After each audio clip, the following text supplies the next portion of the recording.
진짜와 가짜가 있습니다. 여러분, 가짜가 있다는 것을 여러분 경험해 본 적 있습니까? 영국의 찰리 채플린에 관한 일화가 있습니다. 채플린은 단순한 코미디언이 아니라 시대를 뛰어넘는 예술성을 가진 코미디언이었습니다. 이 사람이 전성기 때 쉬기 위해서, 잠시 휴식을 취하기 위해서 아무도 모르게 여행을 떠났습니다.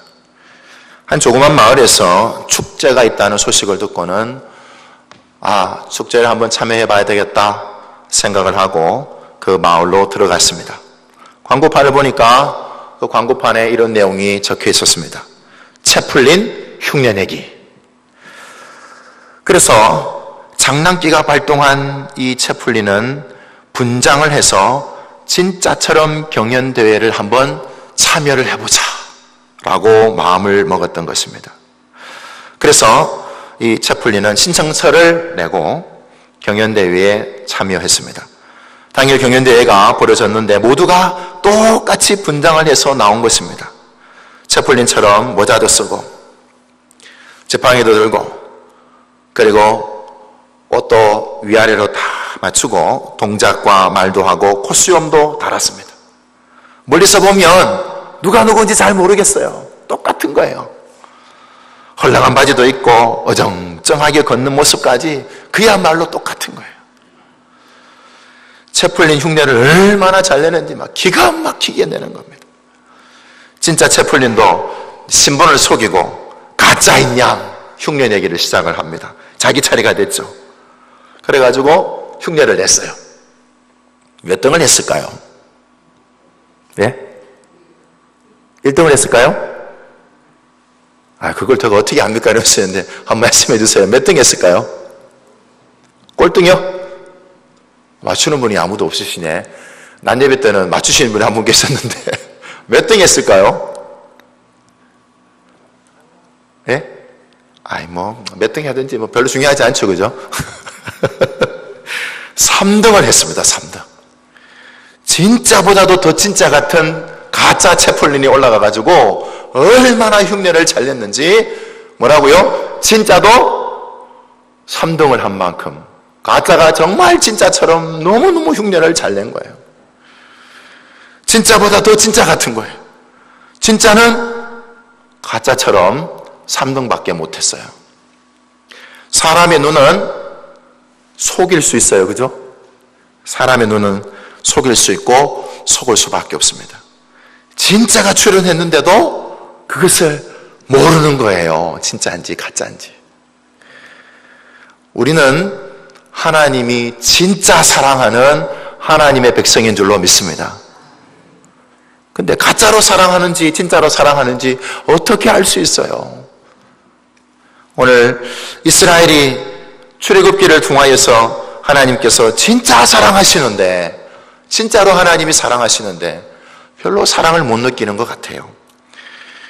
이스라엘이 애굽에 들어간 지 430년이 지나서야 애굽에서 나오게 됩니다. 모세를 통해서 애굽에 10가지 재앙을 내리잖아요. 그들을 자유케 해주셨어요. 이스라엘이 애굽을 나와서 본래는 가나안 땅으로 들어가야 되는데 가까운 길로 가면은 누구를 만날 수 있느냐 하면 블레셋을 만날 수 있어요. 그런데 하나님께서 블레셋 만나면은 무엇을 해야 된다고요? 전쟁을 벌여야 되니까, 전쟁을 벌이면은 혹시나 되돌아서 애굽으로 돌아갈까 봐 출애굽기 13장 17절에 이렇게 말씀하고 있습니다. 제가 읽어드리겠습니다. 블레셋 사람의 땅의 길이 가깝지만 백성이 전쟁을 하게 되면 마음을 돌이켜 애굽으로 돌아갈까 염려하더라. 하나님께서는요, 가나안 땅으로 인도하려고 생각을 해보니까 블레셋 땅이 가장 가깝지만 혹시나 전쟁 때문에 애굽으로 돌아갈까 봐 하나님의 계획하심으로 하나님이 어디로 인도해 주셨느냐 하면 홍해 앞으로 인도해 주셨어요. 하나님이 진짜로 사랑하시는 걸까요? 가까운 데로 가면 될 텐데, 전쟁이 일어나면 하나님 그냥 이겨주시면 될 텐데 가까운 데로 안 가고 바닷길로 인도해 주셨어요. 바다가 눈앞에 보여져 있는 곳으로 하나님이 떡하니 인도해 주셨습니다. 여러분, 바다는 지나갈 수 있는 길이에요? 지나갈 수 없는 길이에요? 지나갈 수 없는 길이에요. 하나님은 우리를 진짜 사랑하시는데 홍해 앞으로 이렇게 인도해 주셨습니다. 이 백성이 어떤 백성인데요? 이 백성들은요, 하나님 앞에서 3개월 동안 홍해를 건너서, 그리고 홍해를 건너기 전에 애굽의 땅에서부터 그 하나님께서 10가지 재앙을 내릴 때에 어떤 생각을 했습니까? 첫 번째 재앙을 내릴 때에는 하나님을 믿지 않고 누구를 원망했습니까? 모세를 원망했던 백성들입니다. 우리 한번 본문으로 돌아가 보겠습니다. 우리 본문으로 돌아가서 우리 2절 말씀을 한번 읽어보겠습니다. 2절 말씀 다 같이 시작. 그들이 리비딤을 떠나 신의 광야에 이르러 그 광야의 장막을 치되 이스라엘이 거기 산 앞에 장막을 치니라. 1절의 말씀에 보면은 3개월 동안 홍해를 건너서 3개월 동안 지나는 여정이 있습니다. 그 지나는 여정을 살펴보게 되면 약 한 군데, 두 군데, 세 군데, 네 군데, 다섯 군데, 여섯 군데, 일곱 군데, 여덟 군데, 아홉 군데, 10군데. 3개월 동안 몇 군데를 지나느냐 하면 10군데를 거치는 거예요. 숫곳으로부터 시작해서 에담, 믹돌랍, 마라, 엘림, 홍해가에, 신광야에, 돕가에, 알루스에, 르비딤에, 신의 광야에, 하나님께서요 3개월 동안 신의 광야에 도착할 때까지 그들을 인도하여 내어주셨습니다. 여러분 한번 생각해 보세요. 3개월 동안 여러분 이사를 한번 10번 한다고 한번 생각해 보세요. 여러분 부모가 여러분들을 사랑하실까요? 주민등록 등본을 딱 띄워보면 옛날에는 다 나왔잖아요. 그죠? 이사했던 자국들이 다 나옵니다. 여러분 10번을 이사했어요. 10번을요. 조금만 가면은 하나님 일어나라 그래가지고 또 옮기고, 일어나라 해가지고 또 옮기고, 일어나라 해가지고 또 일어나라 해가지고 또 옮기고, 계속 옮기는 거예요. 10번이요. 10번. 하나님이 정말 사랑하실까요? 또 어떤 걸 볼 수 있습니까? 하나님께서요 인도해 주셨는데 먹을 물이 없어요. 그래서 마라라는 곳에가 도착을 해서 물을 딱 봤어요. 물을 보니까 그 물이 어떤 물이에요? 목이 마르죠. 물을 보면 목이 마르지 않더라도 물을 먹으면 목이 마르잖아요. 그래서 물을 딱 마셔봤어요. 그 물이 단맛이 나는 게 아니라 쓴맛이 나는 물인 거예요. 그러니까 물을 마시자마자 원망을 하기 시작합니다. 누구를 원망했을까요? 모세를 원망하고 하나님을 원망합니다. 왜 여기까지 인도해가지고 단물을 못 줄 망정 쓴물을 주느냐고 하나님을 원망하죠. 근데 마라를 지나가면 얼마 지나지 않아서 무엇이 있습니까? 엘림이라는 곳에 70종려나무하고 뭐요? 하나님께서 샘물을 준비해 주셨잖아요. 그럼에도 불구하고 이스라엘 민족은 하나님 앞에서 원망을 했습니다. 그런데 오늘 본문에 나와 있는 2절에 르비딤이라는 곳에 나옵니다. 이 르비딤에는 두 가지의 역사 기록이 남겨져 있습니다. 이 르비딤의 첫 번째 역사가 뭐냐 하면 르비딤 안에 있었던 사건입니다. 바로 무리바라는 곳에서 일어났던 사건입니다. 그들이 마라에서 하나님께서 쓴물을 단물로 바꾸어 주셨습니다. 그들의 원망함과 불평함을 들으시고 이 단물을 다 바꾸어 주셨어요. 근데 똑같은 사건이요 이 무리바에서 나타나는 거예요. 먹을 물이 없으니까 목말라서 누구를 원망합니까? 모세를 원망하게 됩니다. 그래서 이렇게 말합니다. 르비딤에서요 이렇게 말합니다. 우리와 우리 자녀와 우리 가축이 목말라 죽게 하느냐? 누구에 대해서 얘기하는 겁니까? 모세를 향하여서 이렇게 말을 해주고 있습니다. 우리를 목말라 죽인다라고 말하는 거죠. 모세를 원망하는 것이 곧 누구를 원망하는 것입니까? 하나님을 원망하는 것입니다. 거기에 끝이지 않습니다. 이 무리바에서요 이곳에서 이스라엘 자손이 모세와 다툴 뿐만 아니라 하나님을 시험하기 시작합니다. 하나님을 뭐라고 얘기하느냐 하면 여호와께서 우리 중에 계신가 안 계신가 한번 확인해 보자라는 생각으로 그렇게 하나님을 시험한 것입니다. 물을 주면 하나님이 계십니까 안 계십니까? 하나님이 계신다. 물을 주지 않으면 하나님이 안 계신다 라고 생각을 하게 된 겁니다. 그러니 하나님을 시험하게 한 거죠. 이 무리바에서 첫 번째 사건입니다. 그러니까 르비딤에서 일어난 사건이죠. 두 번째는 뭐냐 하면 하나님께서요 이 르비딤 안에 아말렉이라는 대적과 싸울 때에 하나님께서는요 여호수아를 보내어서 여호수아가 이 전쟁을 이끌 수 있도록 해주었고, 모세는 어떻게 했을까요? 산에 올라가서 손을 들고 기도했습니다. 기도하니까 여호수아가 손을 들어서 기도하면 여호수아가 이기고, 손을 내리면 여호수아가 지고 패할 수밖에 없으니까 옆에 있어서 따라갔던 사람이 두 사람이 있습니다. 여러분 잘 아시죠? 누구입니까? 아론과 훌이 옆에서 지켜봤어요. 아니 모세가 손을 들이니까 전쟁에서 이기고 손을 내리니까 전쟁에서 지고 하니까 아이고 안 되겠다 싶어가지고 이 아론과 훌은 모세의 손을 붙잡아서 전쟁을 이길 때까지 손을 붙들어 주게 됩니다.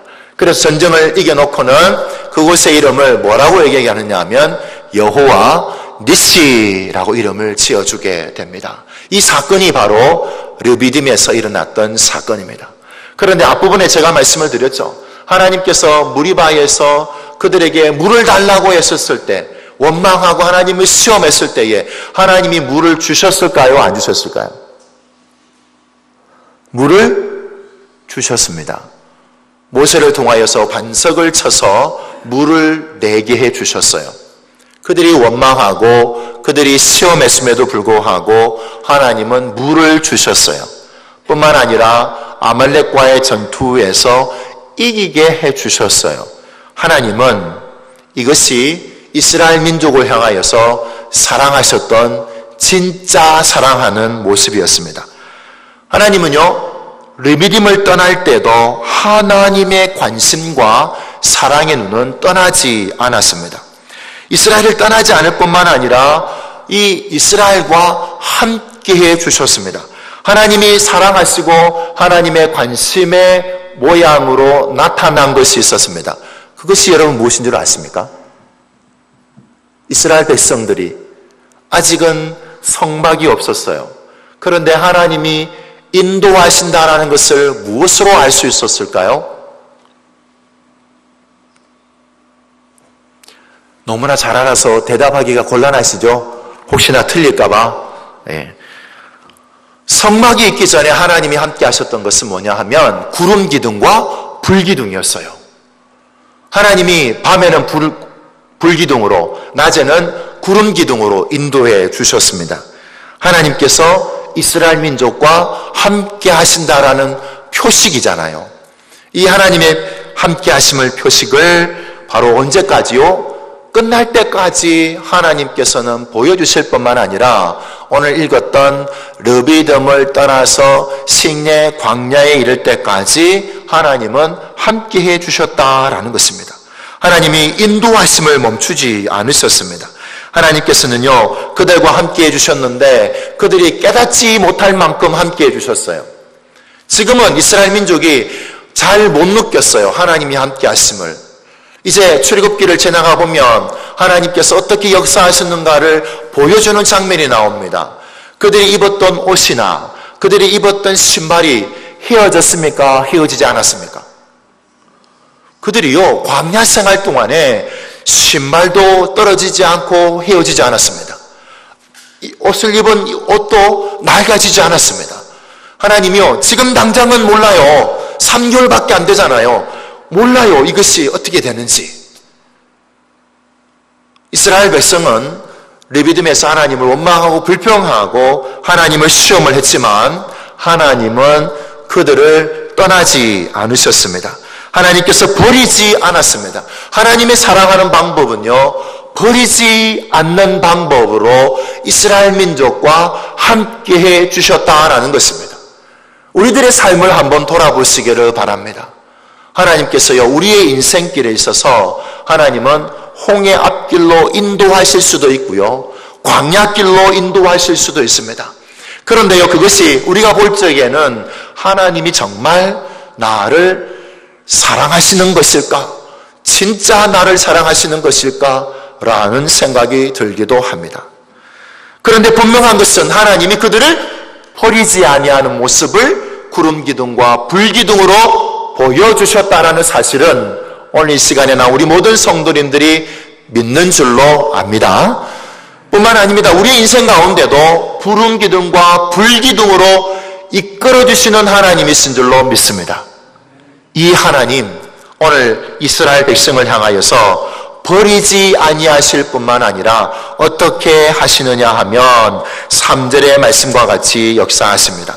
우리 한번 3절의 말씀을 읽어보도록 하겠습니다. 시작. 모세가 하나님 앞에 올라가니 여호와께서 산에서 그를 불러 말씀하시되 너는 이같이 야곱의 집에 말하고 이스라엘 자손들에게 말하라. 하나님께서요, 이스라엘 백성을 3개월 동안 이렇게 인도해 주셔서 신의 광야에까지 모아주셨어요. 신의 산 밑에다가 이렇게 모아주셨어요. 하나님께서 그들을 모으시고 신의 산 앞에 두신 이유가 있습니다. 그것은 바로 뭐냐 하면 오늘 우리가 본문에 읽었던 내용에는 포함되어 있지 않지만 20장부터 시작되는 말씀을 읽어보면 하나님 앞에 모세가 불려서 올라갑니다. 모세가 하나님 앞에 불려서 올라간 이유가 무엇입니까?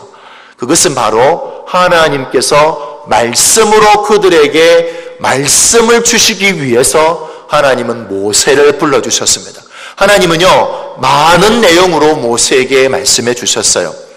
물론 내려올 때는 이 모세가 이 하나님의 말씀을 다 기록할 수 없었습니다. 그러나 분명한 것은 모세가 내려올 때 하나님께서 말씀을 주셨다라는 대표적인 표식을 들고 내려왔습니다. 여러분, 그것이 무엇인지 아십니까? 맞습니다. 십계명입니다.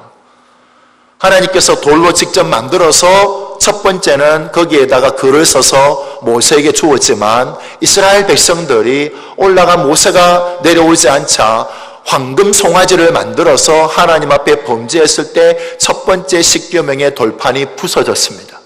그러나 두 번째 돌판을 만들 때는 모세가 직접 돌을 만들어서 올라갔을 때 하나님께서 그곳에다가 십계명을 기록해서 주셨습니다. 뭐냐 하면 오늘 하나님께서 이 이스라엘 백성을 신의 산에 모아서 그곳에서 무엇을 주려고 했느냐 하면 아직도 하나님의 말씀 앞에 온전히 훈련되어지지 못한 그들에게 하나님의 말씀을 주시기 위해서 그들을 모으셨다라는 것입니다. 그래서 모세를 불러주시고는 십계명을 그에게 주십니다. 그런데 이 하나님께서 그렇게 역사하시는 하나님만으로 계시지는 않습니다. 하나님께서는요, 이 이스라엘 민족에게 말씀으로만 역사하실 뿐만 아니라 출애굽기 33장 2절 말씀에 보면 이렇게 역사하고 계십니다. 우리 한번 읽어보도록 하겠습니다. 출애굽기 33장 2절 말씀. 안 돼 있어요? 제가 읽어드리겠습니다. 내가 사대를 너보다 앞서 보내어 가나안 사람과 아모리 사람과 헷 사람과 브리스 사람과 히위 사람과 여부스 사람을 쫓아내고 라고 기록이 되어져 있습니다. 출애굽기 33장 2절에 내가 사자를 너보다 앞서 보내어 라고 기록이 되어져 있습니다. 하나님께서는요, 말씀으로 그들 가운데 역사하실 뿐만 아니라 이스라엘 백성 가운데에 앞서서 인도하시는 하나님이신 줄로 믿습니다. 이 앞서서 하나님은요, 광야 생활 40년 동안 앞서서 인도해 주셨어요. 구름 기둥과 불 기둥으로 앞서서 인도하실 뿐만 아니라 성막이 만들어지고 나서도 그들 앞서서 인도하셨던 하나님이심을 우리는 성경을 통해서 알 수 있습니다. 하나님이 버리셨습니까? 안 버리셨습니까? 하나님 안 버리셨어요. 안 버리실 뿐만 아니라 그들 앞서서 인도하시는 하나님이시라고 말씀해 주고 계십니다. 이 하나님, 정말 우리를 사랑하시는 하나님이신 줄로 믿습니다. 이 말씀처럼 우리 4절 말씀을 한번 읽어보도록 하겠습니다. 4절 말씀 다 같이 시작. 내가 애굽 사람에게 어떻게 행하였음과 내가 어떻게 독수리 날개로 너희를 업어 내게로 인도하였음을 너희가 보았느니라. 4절의 말씀에 하나님께서 또 어떻게 그들을 인도하셨다라고 얘기합니까? 애굽에 있을 때도 하나님께서는 10가지 재앙을 내리셔서 인도해 주셨다라는 것입니다. 그것 중에 한 가지만을 얘기해 볼까요? 우리가 너무나 잘 알고 있는 유월절에 대한 이야기입니다. 하나님께서 말씀해 주시되 장자의 재앙을 내릴 때에 오직 어린 양의 피를 좌우 문설주와 임방에 바르면 그러면 장자의 죽음이 넘어가리라는 말씀을 주셨습니다. 이 말씀을 믿었던 이스라엘 백성이나 이 말씀을 믿었던 그 누구라도 장자의 죽음이 넘어갔습니다. 그러나 이 말씀을 믿지 않았던 애굽 사람들 혹은 이스라엘 백성들도 마찬가지이겠죠. 그들도 하나님의 말씀을 믿지 않았으면 반드시 장자가 그날 밤에 죽게 되는 것이 바로 유월절 사건이고 하나님께서 10번째 장자의 죽음에 재앙을 내리셨던 것을 우리는 기억하고 있습니다. 이렇게 해서 그들을 출애굽할 수 있도록 만들어주시는 하나님이 어떻게 행하였는가를 알려주고 있습니다. 그들은 알았습니다. 하나님께서 어떻게 인도해 주셨는지 뿐만 아닙니다. 오늘 말씀을 통하여서 하나님께서 이 4절 내용 중에 이런 말씀을 해주십니다. 우리 다시 4절 말씀을 한 번 더 읽어보겠습니다.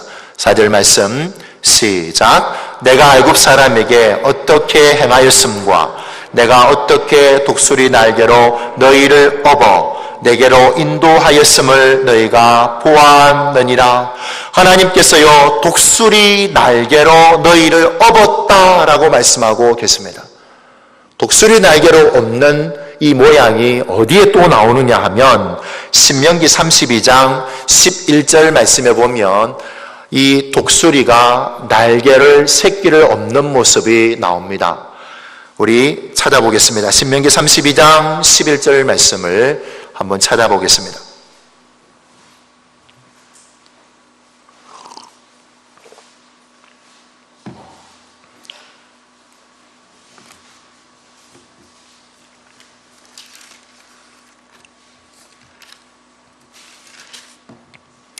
(11절) 말씀 313쪽 우리 한번 읽어보겠습니다. 시작.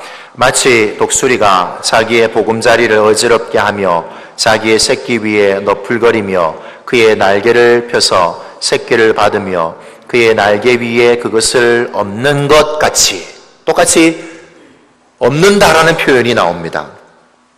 어미가 보금자리를 어떻게 한다고요? 부리로 어지럽게 하는 거예요. 왜 부리를 어지럽게 할까요? 왜 새끼가 있는 보금자리를 부리로 막 이렇게 어지럽게 하는 이유가 도대체 무엇일까요? 네? 뭐라고요?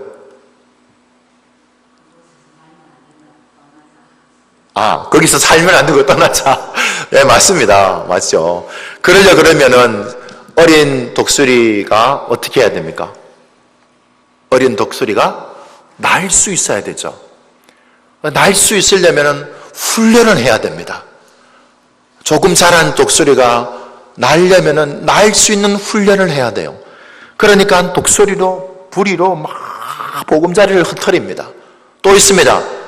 날개를 퍼덕이며 뭐 하고 있습니까? 퍼덕이면서 바람을 일으키고 있어요. 여러분 독수리 날개가 얼마나 큽니까? 그것으로 바람을 일으키면은 이 어린 독수리는 어떻게 됩니까? 바람에 의해서 보금자리에서 떨어질 수밖에 없어요. 왜 어미 독수리가 어린 독수리를 그렇게 막무가내로 대할까요? 보금자리를 막 흩어리고 날개를 퍼덕이면서 제발 떨어져라 막 이런 식으로 이렇게 막 하는 거예요. 왜 그렇습니까? 나는 연습을 하기 위해서. 보금자리에서, 높은 보금자리에서 떨어뜨리는 겁니다.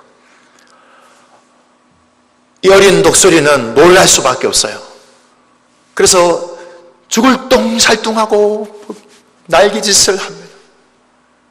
그래서 날아오르면 다행이지만 날아오르지 못하면 어떻게 됩니까? 땅에 떨어져서 죽을 수밖에 없겠죠. 그런데 놀라운 것은 뭐예요? 어미 독수리가 그것을 그 눈 좋은 눈으로 지켜보고 있는 겁니다. 누구를 지켜볼까요?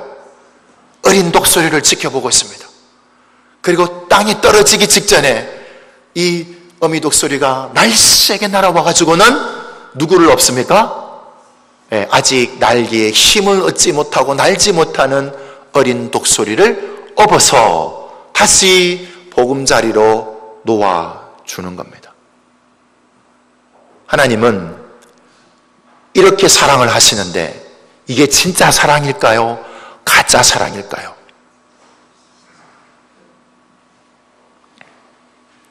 하나님은 자식을 버린 것처럼 보일 수 있습니다. 그래서 광야에서 40년 긴 시간 동안, 그 긴 시간 동안 오직 하나님만 바라볼 수 있는 훈련을 시킵니다. 물이 없으면 주시고 고기가 없으면 메추라기를 주시고 아말렉과 같은 적군이 나타나면 이기게 해주시고 원망하고 불평하고 마음에 하나님을 시험하는 일들이 나타나더라도 하나님은 그들을 버리지 아니하시고 인도하시는 하나님으로 보여주시는 것입니다. 독수리가 어린 독수리를 업어서 날 수 있도록 하는 것처럼 하나님께서는 어미 독수리가 되어져서 우리를 보금자리에서 이렇게 밀어내십니다. 이렇게 밀어내시는 거예요. 보금자리로서 떨어뜨리게 만들어 주십니다. 왜 그럴까요? 날개에 힘을 얻어서 날아가기 위해서 하나님께서는 이 어미 독수리처럼 보금자리에서 밀어내고 계십니다. 하나님께서는 그렇게 가만히 두지 아니하시고 눈동자와 같이 쳐다보고 계시면서 혹시나 땅에 떨어질까봐, 땅에 떨어져서 죽을까봐 끝까지 지켜보고 계십니다. 누구를요? 어린 독수리를요. 끝까지 지켜보고 계십니다. 그리고는 업어서 다시 보금자리에 놓아주십니다. 하나님의 진짜 사랑입니다. 세 번째를 한번 볼까요? 5절 말씀입니다. 한번 읽어보겠습니다.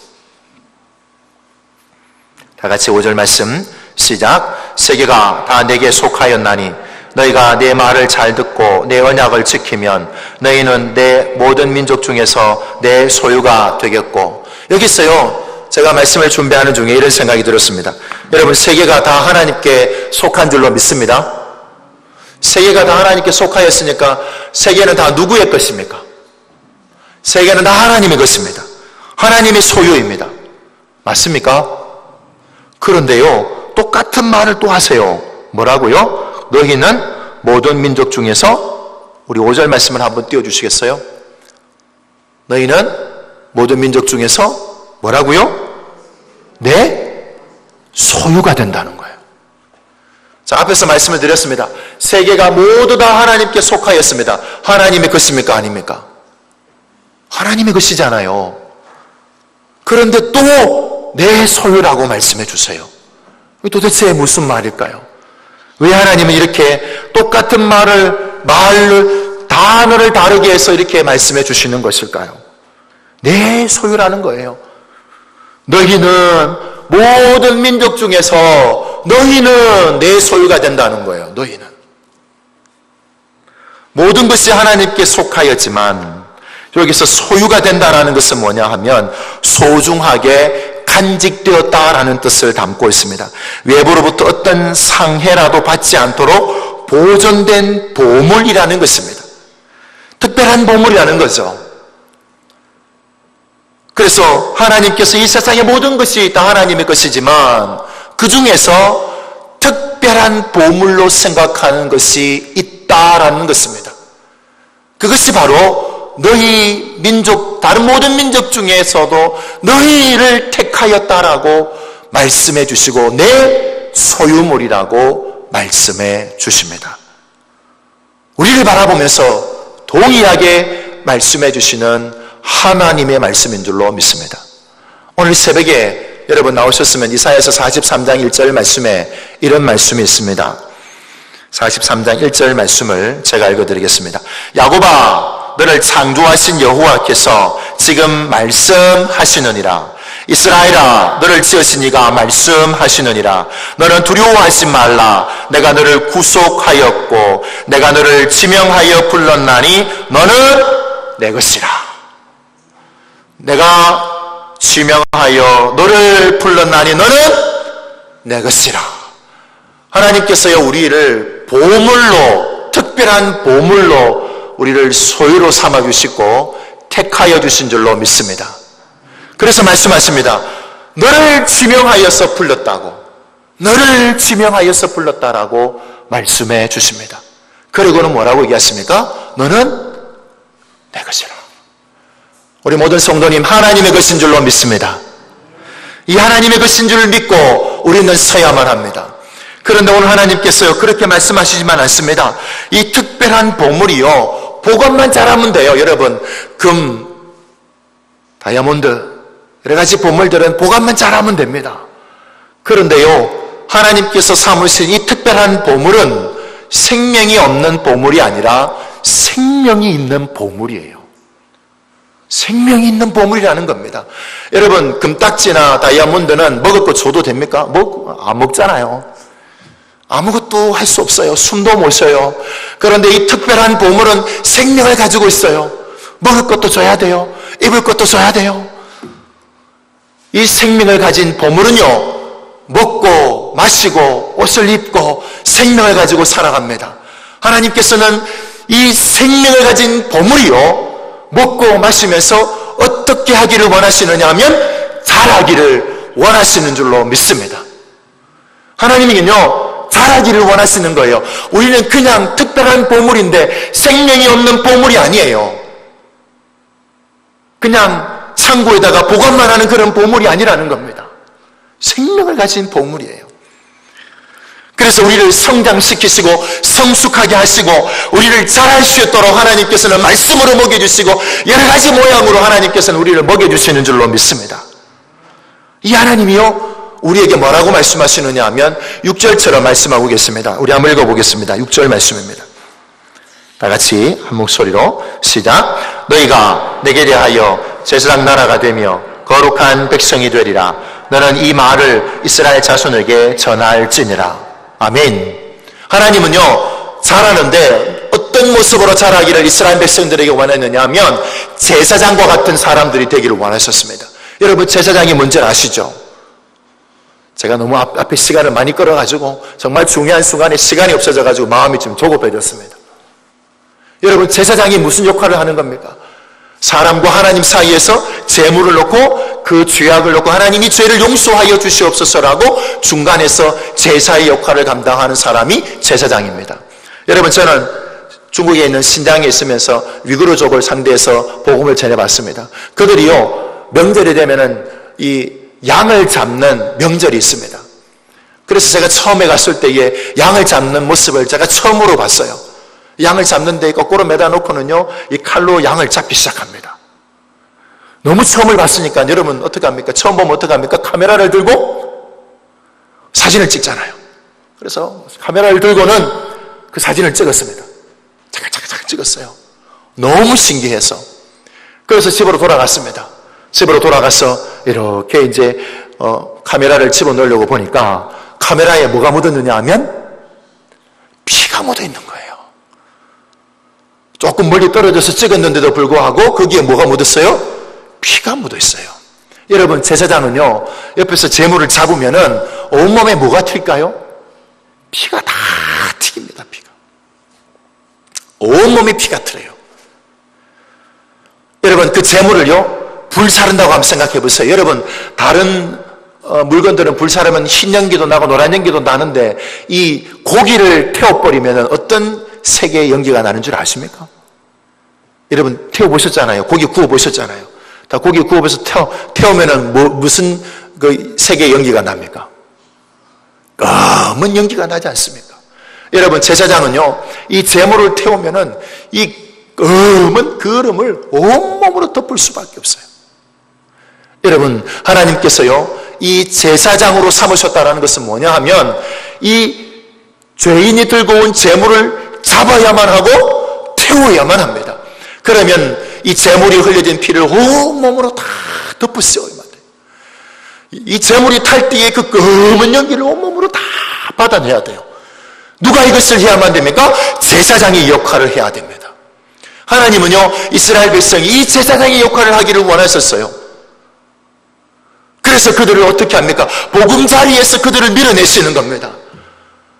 어떻게 해야지 날개의 힘을 얻어서 날아오를 수 있도록 하나님 보금자리에 밀어내시고 자랄 수 있도록 성장할 수 있도록 하나님께서 만들어주셨음에도 불구하고 그들은 어떻게 했습니까? 그들은 그 역할을 잘 감당하지 못했습니다.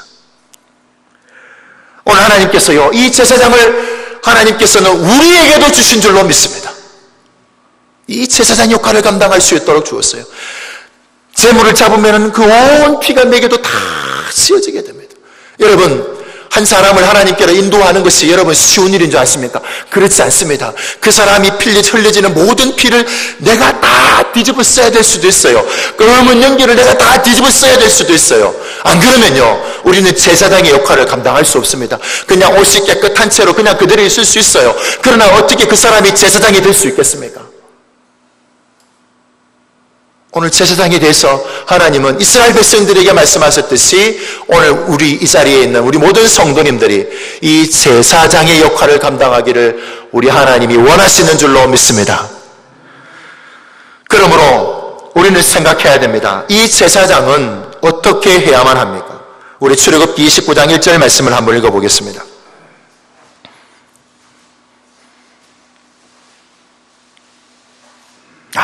이거는 제가 읽어드리겠습니다. 자막이 안 돼 있어서 제가 읽어드리겠습니다. 내가 그들에게 나를 섬길 제사장 직분을 위임하여 그들을 거룩하게 할 일은 이러하니 곧 어린 수소 하나와 흠없는 순양 둘을 택하고, 뭐냐 하면은 그들에게 나를 섬길 제사장 직분을 위임하되 거룩하게 했다는 겁니다. 하나님께서 그렇게 명령해 주셨어요. 거룩하게 하라. 그러면 물어보겠습니다. 왜 제사장은 거룩해야만 합니까? 하나님의 명령이기 때문에. 그런데 하나님께서 왜 그렇게 명령을 해주셨을까요? 왜 그러셨을까요? 우리 한번 찾아봅시다. 레위기 21장 8절입니다. 우리 한번 읽어보겠습니다. 레위기 21장 8절. 이거는 꼭 찾아야 될 것 같습니다. 창세기, 출애굽기, 레위기, 출애굽기 다음에 나오는 겁니다. 21장 8절 말씀입니다.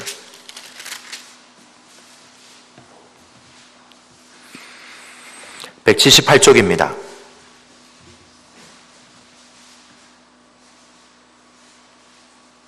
우리 한번 읽어보도록 하겠습니다. 레위기 21장 8절 시작. 너는 그를 거룩히 여기라. 그는 내 하나님의 음식을 드림이니라. 너는 그를 거룩히 여기라.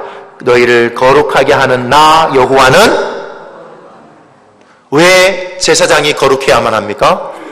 하나님이 거룩하시기 때문에. 그래서 제사장이 거룩해야 된다라고 말씀하고 계십니다.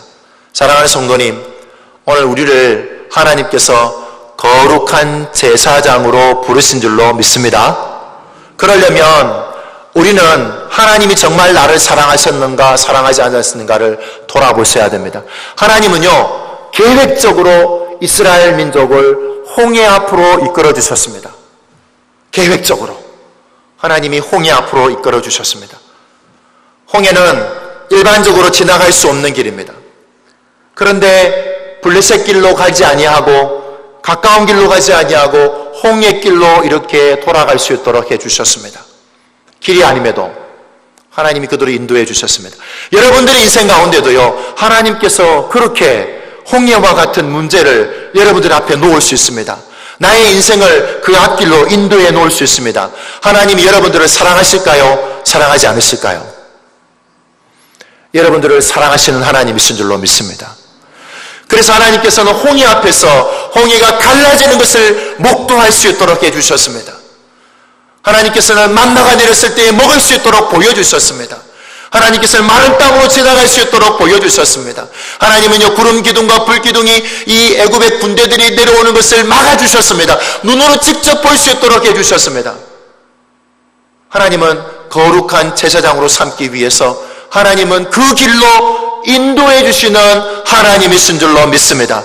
보금자리로 내밀기도 하고 퍼덕임에서 바람을 일으켜서 보금자리로 내쫓기도 합니다. 왜냐하면 하나님이 그냥 머물러 있는 창고 속에 가두어져 있는 보물이 아니라 생명을 가진 존귀하고 특별한 생명을 가진 보물이기 때문에 하나님께서는 우리를 성장하고 자라고, 그래서 하나님 앞에서 거룩한 제사장이 되기 위해서 하나님이 우리를 동일하게 불러주신 줄로 믿습니다. 오늘 이 말씀을 붙들고 거룩한 제사장이 되시기를 간절히 소망합니다. 기도하겠습니다. 주님 감사합니다. 오늘 말씀을 통하여서